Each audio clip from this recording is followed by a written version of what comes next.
I'm not going to say a single word about the Tennessee Titans record against the Indianapolis Colts because I was a punter, and there's no reason for me to talk about that. With that being said, we did not punt much against the Tennessee Titans, so you probably have no clue who I am to begin. Look, I'm unstoppable. Forget your defense, nothing but an obstacle. Run it back, switch it up, call it audible.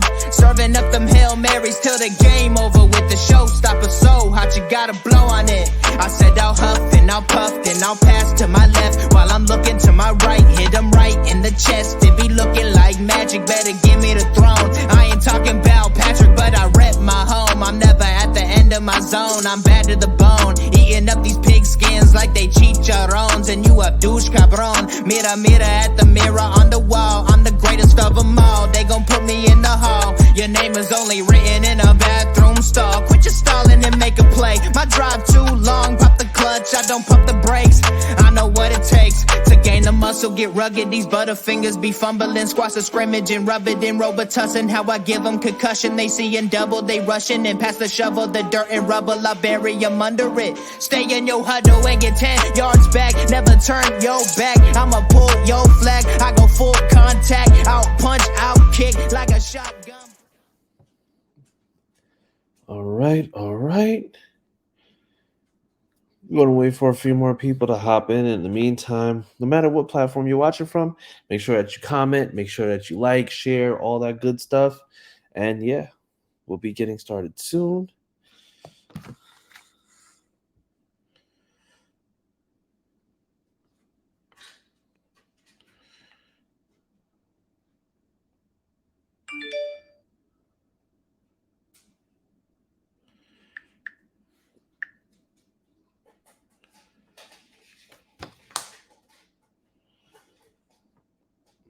Right, and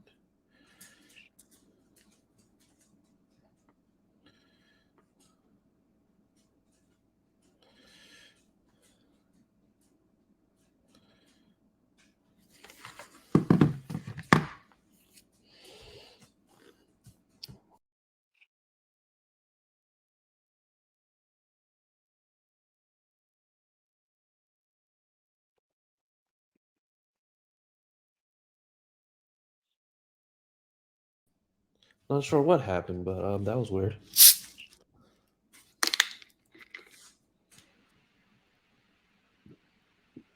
Got you a Coke. Yeah. That's the perils of not having gone serious food shopping yet. Did like light food shopping. So it's just like it's either that or a Red Bull right now. And if I drink a Red Bull now, I'm going to be up for the next 2 days. I'm immune to it now, so if I drink Red Bull, I'll be up all night. Well, I can still go to sleep in 5 minutes. Yeah. Well, you know what? That's the enhanced dad sense. You know, it's just like sometimes when you have kids, it's just like you unlock the crazy ability to be able to just go to sleep on demand. Yeah. And the mothers hate it. They will always hate it because they're just like, well, I can't sleep. And it's just like, you're not trying hard enough. So, yeah, that's just what it is. But, yeah, we'll go ahead and we will get started. Welcome back to the HorseSHoe Mob podcast, where we are formerly known as the You Don't Know Jack podcast, but making sure that we still bring you all the premium Colts content that you need, including some insider stuff. So this way, what we know, you'll be able to know, and we'll be that much closer together, right? But in the meantime, before we go any further, got to introduce the guys. So without further ado, we're going to introduce first up, we have with us the man, the myth, the silent legend, Austin Cook. Hey, what's up? I'm Austin. Yes, he is. He is Austin. All right. And then we have the man who is in his vacation home while he watches the Lakers playing the play-in. Josh Senior, everybody. What's good, man? Yeah, never would have made it.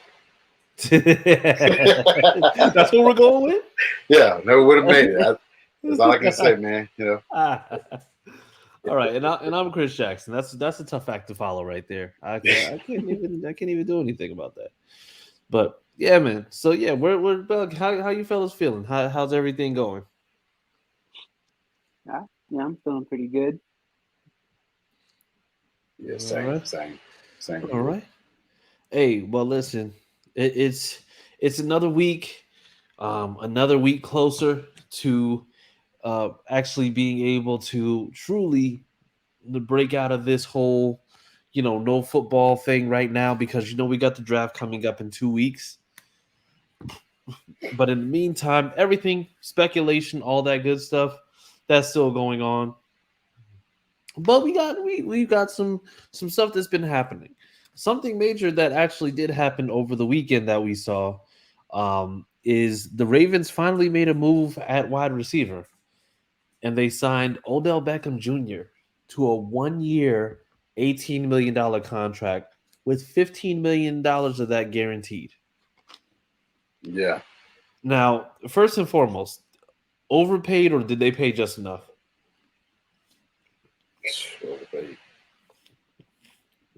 Overpaid. He missed a whole year last year, so he been working out during the process, but he missed the whole entire year last year. After did he miss the first half? He ended up getting hurt in the first half of the Super Bowl the previous year, and missed the whole year. So yeah, give him $18 million and missed a year. Yeah, that's clearly overpaid. Yeah. What about you, Austin? I mean, yeah, like it's a big name. He has a chance to come out and be just as good as he was, but to miss all of last year, it's a bit of an overpay. Yeah. Yeah, you know what? For me, it's not just about the fact that it's an overpay because I do believe that he absolutely that's absolutely an overpay, but I it and I may just feel this way because I'm the way that I am regarding this, but I mean, this is a guy who hasn't he's played a full season twice in his career. And you're paying him all that money. And I mean, yes, it's just like he can absolutely have a fantastic year and possibly get back to form. But I mean, I think he's 30 now. Yeah. And then on top of that, he's coming off of another ACL tear. So that means that you're potentially, because like I said, this is somebody who has had, I think he's had 2 seasons out of a potential 9-season career where he's actually like been healthy. So I mean, honestly, I don't see paying him $18 million being anything more than them trying to do damage control and potentially hold on to Lamar. Like that's the way that it looks for me. But I don't know. It could be different. Like do you think that do you think that it's more for optics, or do we think that it's going to be something like, okay, they absolutely want him for his playmaking ability? I mean, we all know why they did this move. Made this move. They made this move to persuade the quarterback to stay. So, I mean, who knows what he's capable of doing, or if he had anything left. Just keep, like you said, he haven't played a full season in a while, probably since Giants days. No, he did play a full season in 2019. So Okay. 2019 was the last time he played a full season. With the Cleveland? Yeah. So, and that's after he got traded. But yeah, since then he's just been injured every year. Like I said, he got traded to LA and got hurt. I don't know what they're expecting. I mean, still, even with Lamar being as talented as he is, I don't know what receiver he had 1,000 yards. Did Hollywood Brown ever had 1,000-yard season? I can't even remember. Was it close? I believe he might have. I can check and see, but I mean, once again, I don't know. But you know what? But here's the thing. So now it's just like you know how it looks. Marquise Brown had a 1,000-yard season once, and that was the year before the slasher when he got traded. So he does have one, but outside of that, it's just like the most that he had in terms of yardage was 769, and that was in his second year. So he's been not really consistently a great target. But here's my question. We're not looking at this from the Odell perspective. We're not looking at this from the Lamar perspective. Does Odell going to the Ravens change Lamar's stance on him potentially wanting to re-sign and not playing on that non-exclusive tag?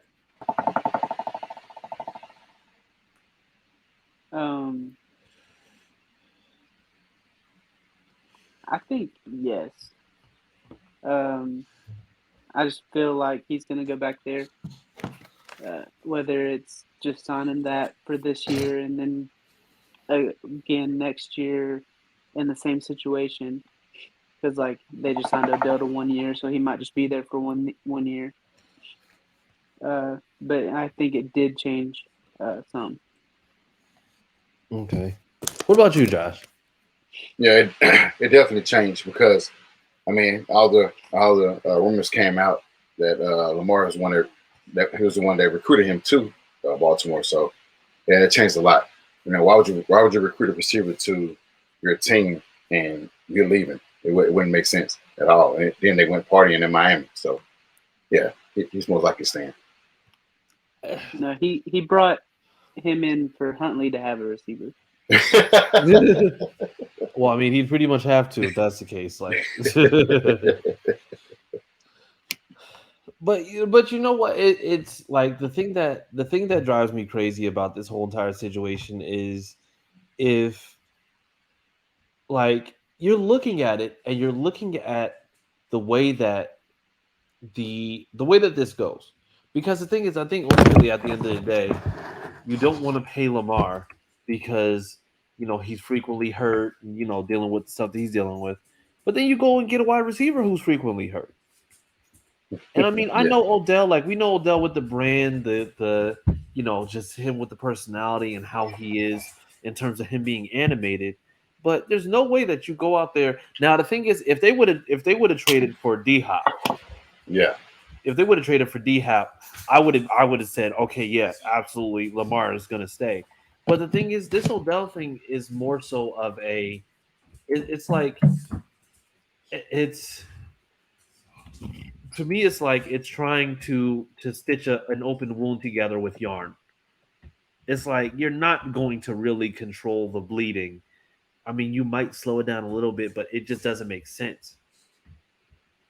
Like it doesn't right, make sense to think that that you signing Odell to a 1 year deal is going to change anything because once again, Odell's on a 1 year deal. You get Lamar to sign long term, you could have Odell walk and literally continue to just draft defense and get this man zero help.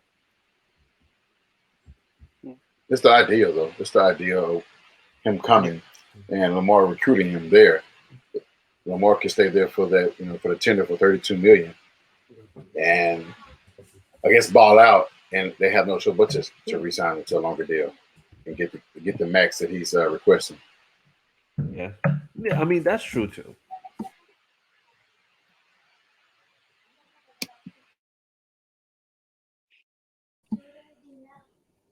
You can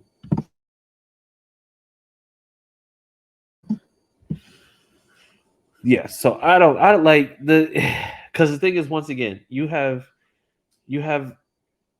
it like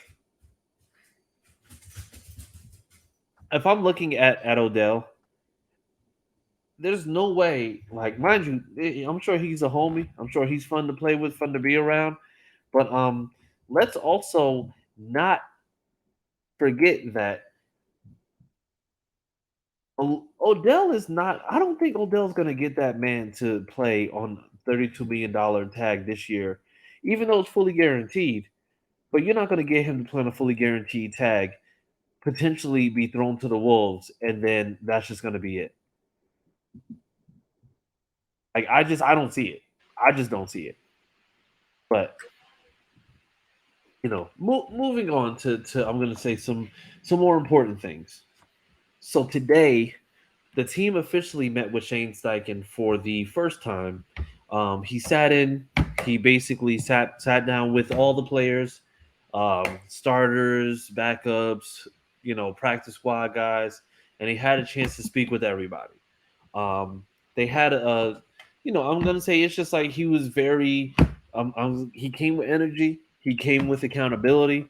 I'm gonna say, what were your first thoughts and impressions on how things went with, Shane Steichen's first meeting with the team?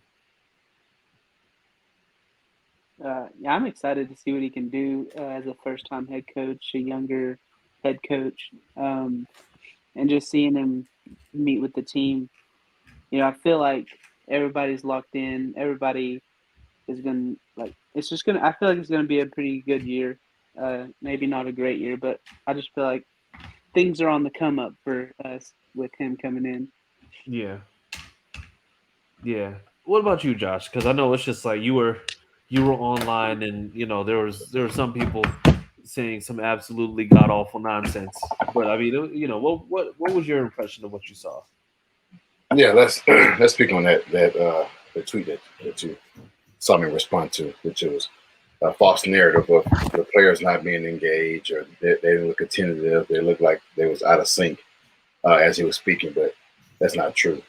Everybody, those players just wanted they got a new voice. Yeah, I know they had a new voice with Jeff Saturday, and Jeff Saturday got those guys to play, even though they only resulted in one win in the last 8 games.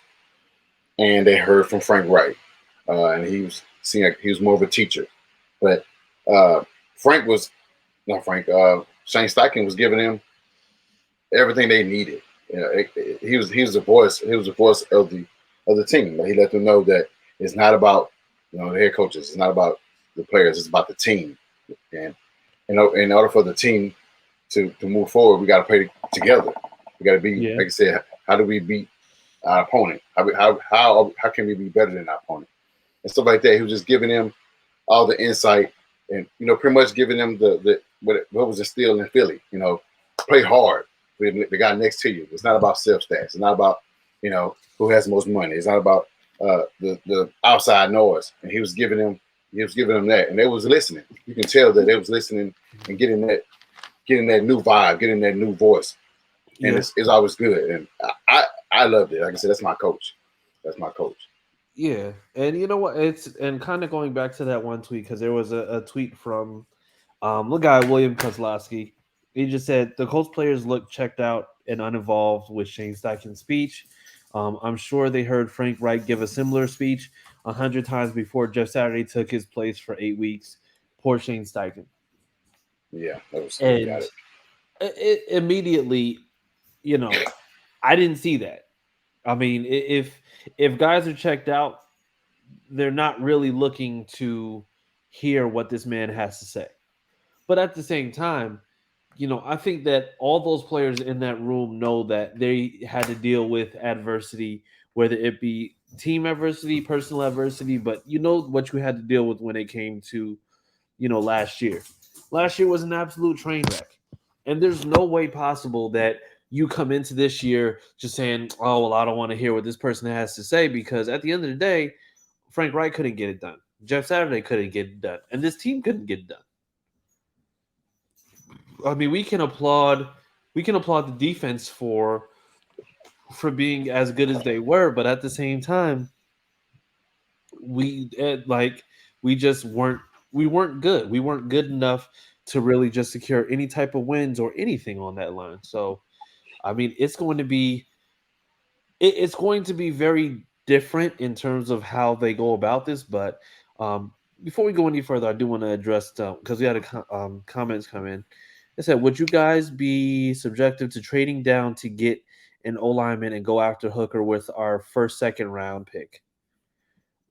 Austin, I'm gonna. You know what? Just go ahead and speak on it, because I saw you shaking your head.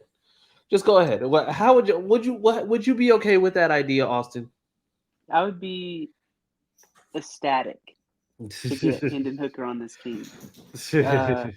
Whether we drafted O line first or cornerback or whatever we drafted first, and we got Hendon Hooker. I think that'd be great. I feel like Hendon Hooker has the potential to be the best quarterback out of this draft. Whether he will be or not, only time will tell. But I mean, he's a great player, great person. I'd be happy. Yeah. Well, and Josh, put personal feelings aside, because I know you still haven't gotten over what they did to your boys in Bama. Um, how would you feel about that? I don't know. You ask your team, your college team, what they do. Sir, why so testy? Why so testy? Why are we doing this? We're Because friends. We're friends. Why are you acting like this? if my memory serves me correctly, Hendon Hooker only won one game against Bama, so uh, I give him a pass, and I wouldn't be against getting an offensive lineman and able to draft him with the 35 pick. That's what he said. Yeah. Yeah, he said So our first second round pick. So you trade down and get an offensive lineman with our first pick, and then get him double back and get Hendon Hooker with the second round. yeah. I mean, yeah. I mean, as long as we're getting any quarterback offensive line, I'm not against that. It's just I don't know. I mean, look, I'm gonna tell you this here. Anybody, these are quarterbacks in one name that I don't want to have. Anybody except the guy from Georgia. I don't even want to say his name. Yeah, no, absolutely not. I don't even want to say his name. Will Levis, although Will Levis got the upside and he got the potential as well. Just got to get rid of some of those turnovers he has. And the guy from BYU, Jaron Hall. As long as those guys that we don't go after, I'm okay. I'll be okay with those guys. Be okay with Hendon Hooker, Anthony Richardson, Bryce Young, and C.J. Stroud. Okay. You know what? I like CJ Stroud. I like Stroud. I like Young. I like Richardson. I like Hooker. Anything outside of that is just, it'll take some adjusting, taking some warming up to, but yeah. Yeah. But yeah. But I have no feelings. I have no hard feelings with Hendon Hooker. I have none whatsoever. Quite frankly, I'd be okay with having him so that he can beat Tennessee Titans every year. That would be ironic as all hell. That's for sure. So y'all would love that.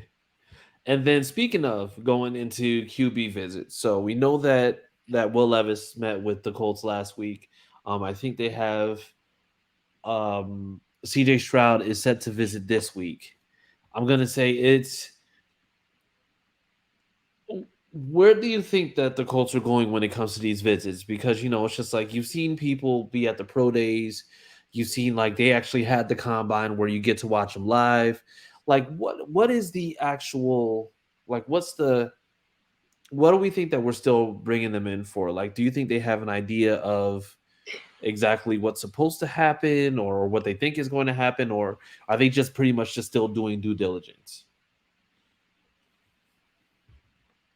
I think so. In case, the best case scenario for us, if the Panthers take Bryce Young and the Texans are late not to get a quarterback and they get, let's say, Will Anderson, and then let's say Arizona takes whoever they take, it could be a receiver because they're gonna trade Hopkins. Then the coach get their quarterback of choice at this point now because CJ still be there, Anthony Richardson be there, Will Levis would be there. Those three quarterbacks would be there available at number 4. So why not, visit with all of them? Yeah. Yeah. What about you, Austin? Because, like I said, this is kind of interesting. Yeah, I don't know. Like, I've heard so many names that the Panthers are going after. I don't know if anybody knows what they're going to do. I think it's more of like doing their due diligence, getting more one-on-one time with those guys, getting to know them better. Just see if they'd be the right fit, the right person to come in and lead the team. Yeah. Yeah, I think right now it's depending on how this, because I think the draft could go anyway. Like I think if Stroud goes, then Young goes, and then we're looking at either getting Richardson or Levis. But I think if Young ends up going one, I think that changes everything. And the same for if the Panthers decide to reach on Richardson, that changes things. So I mean, there's a lot of different scenarios with Carolina really being a wild card, because I think up until now, if Houston had that number one pick, we would have been all but sure that they would have taken Young, and then we would have known exactly how the draft was going to shake up. Right. But being that we don't know, it's like there's a lot of different scenarios that can happen in 1 through 4, and there's a lot of different scenarios that can happen in 3 and 4. Because if a team trades up to go and get into that third spot, then we're picking possibly of whoever's left, or we could be overthinking all of this, and you know Bryce Young gets drafted, and then 2 and 3 don't draft a quarterback at all, and then we have our pick of the litter. Which should be CJ. Yeah, and so it's going to be like it's going to be a lot. Like it's going to be a lot. Like it's I don't know.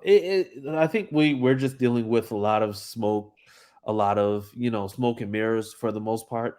But I mean, at this point, and like I said, we'll end with this because, like I said, it's just like it's the news cycle. It's what it is. Who do you think is going to be the quarterback that we take at 4?